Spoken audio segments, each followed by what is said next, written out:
You mean to say kabats mo siya? Yes, yes, sir. We were, magsabay kami nag-student council, and nung naging student regent siya sa UP, I was also operative ng CPP sa UP. So parehas kami nag-ooperate under the same committee. And then, actually, bago ako mamundok, ay nagpaalam ako sa kanila. Sabi ko, Raul, mag-NPA na ako sa Palawan. Paalam lang ba, as a friend. Tapos, kasi, baka ma-convince ko siya na mag-NPA din. And he told me na he's planning to be a part of the Congress sa KPL. So, we went our separate ways. So, kaya siya pumasok sa NPA Mindanao, no? Kasi, ano man susunod yung mga tao sa kanya kung hindi siya nagpupunta doon, di ba?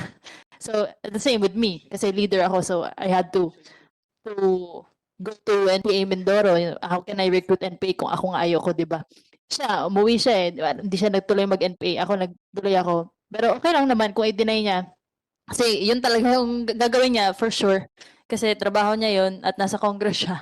Tuwa itong tao na ito. Talagang tuwang-tuwa siya na imbestigahan ako ng ICC. Tingnan natin ngayon, ikaw ang imbestigahan ko. Ha? Ikaw ang imbestigahan ko. I will do all my parliamentary powers to pin you down.